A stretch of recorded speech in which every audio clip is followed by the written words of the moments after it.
اهلا بيكم فيديو جديد. النهارده حابه اخدكم معايا في سفريه صغيره واحكي لكم عن تجربتي وانا بحاول ارسم خلال السفريه دي. قبل ما اسافر كنت بجهز ادواتي.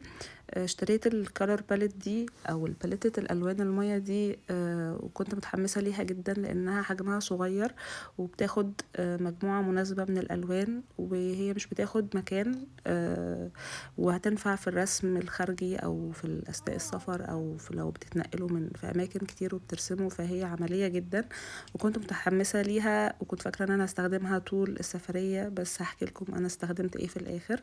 انا ما كنتش واخده مجموعه ادوات كتيره، خدت مجموعه من الوان الخشب المفضله بالنسبه لي وقلم حبر وكتر ولزق، وطبعا خدت الالوان الميه ومعاها فرشه بتتملي ميه عشان تبقى سهله في الاستخدام. وكلهم مش بياخدوا مكان كبير، وجمعتهم في المقلمة دي. واخدت معايا سكتش بوك الصغير ده الابيض جاي مع الكالر باليت والسكتش بوك اللي انا بستخدمه في الرسم وانا بره. وجمعتهم كلهم في المقلمة بحيث ان هما يبقى وانا بتنقل سهلين ومش واخدين مكان معايا. وكمان اخدت معايا الارت جورنر بتاعي اللي هو الكبير دوت، ودي كانت الادوات كلها. فكرة السفر نفسها بتخليني أتحمس وافتكر إني لما أسافر هرسم كتير، وبكون عاوزة أرسم كل حاجة حواليا وكل مكان أروحه وأسجل كل حاجة وأرجع بسكتش بوك مليان تفاصيل وأماكن كتير، وإن أنا كل ما أخد معايا سكتش بوك أكتر وأدوات إن أنا هرسم أكتر وأكتر. بس في الحقيقة لما وصلت اكتشفت ان الموضوع مش كده خالص، وان انا بشتت نفسي ان انا واخدة معايا 3 سكتش بوك وان انا فاكرة ان انا هملاهم كلهم وهقدر ارسم وهيبقى عندي وقت ان انا ارسم فيهم كلهم. فقررت ان انا هرسم في سكتش بوك واحد بس، هكون مركزة فيه او عليه طول السفر، وهو السكتش بوك اللي انا عادة باخده معايا وانا خارجة في اي مكان بره. حسيت ده هيكون أوقع لأن الرسم أو تفضية وقت الرسم أثناء السفر مش بيكون سهل، لأن معظمنا مش بنكون مسافرين لوحدنا، بالإضافة لو مسافرين مع أسرتنا أو عندنا أطفال فبنكون عاوزين نقضي وقت معاهم ومشغولين باحتياجاتهم طول الوقت، وده في حد ذاته ممكن يخلي فكرة الرسم أثناء السفر غير ممكنة أو كمان مستحيلة. هنا كنا بنتغدى أول ما وصلنا، بس ما قدرتش ارسم. كنت عاوزه ارسم بس الوقت ما كانش سامح او الاجواء، فقررت ان انا هاخد صوره بس للاكل كتوثيق لاول حاجه اكلناها في السفر، ولما يكون في وقت او سماحيه هرجع ارسمها. فعلا لما رجعنا الاوتيل كان في وقت استراحه في النص، والولاد مشغولين، فقعدت رسمت سكتش سريع، ودي كانت اول حاجه ارسمها خلال السفريه. معظم الوقت طول السفرية كان مسيطر عليا اني لازم ارسم، وده في حد ذاته كان عامل لي توتر او ضغط. بس فكرت شوية اني اساسا مسافرة عشان استمتع، واني ارسم خلال السفر ده جزء من الاستمتاع لان الرسم بيبسطني. فقررت اني اتخلى عن فكرة اني لازم ارسم كل حاجة حواليا وكل مكان اروحه، واكتفيت بس اني ارسم حاجات بسيطة او سكتشات سريعة في الوقت الفاضي. او لو حد قاطعني يبقى ده خلاص الرسمة دي انت خلصت، وممكن اكملها او ارجع لها بعدين.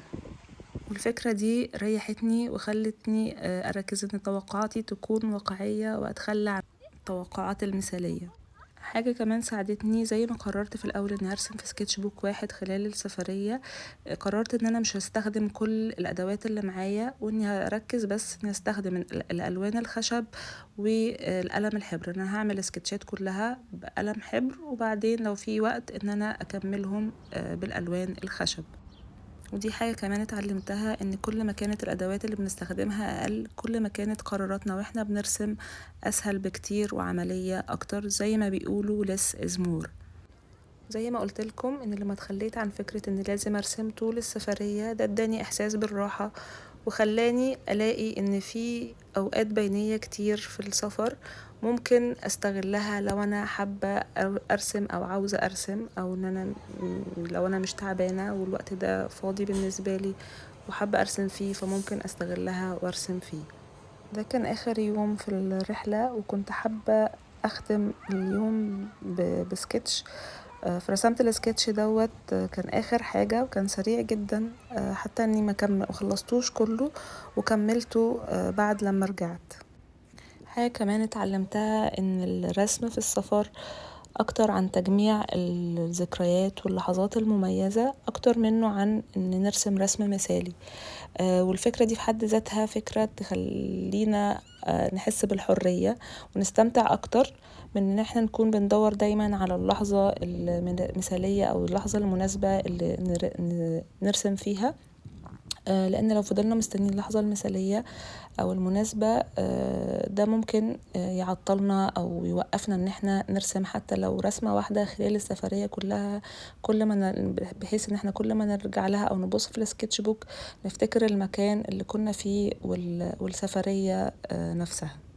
اتمنى تكونوا استمتعتوا بالفيديو ويكون الفيديو ملهم ليكم. قولولي في التعليقات ايه الاماكن اللي سافرتوا فيها وعرفتوا ترسموا او جربتوا ترسموا وانتم مسافرين قبل كده. هوريكم دلوقتي كل السكتشات اللي انا عملتها خلال السفرية. في سكتشات خلصتها وانا هناك، وفي سكتشات كانت مش كاملة كملتها بعد ما رجعت او كملت التلوين بتاعها بعد ما رجعت. نسيت اقول لكم ان ده السكتش الوحيد اللي رسمته بالالوان المية الباليتة الصغيرة.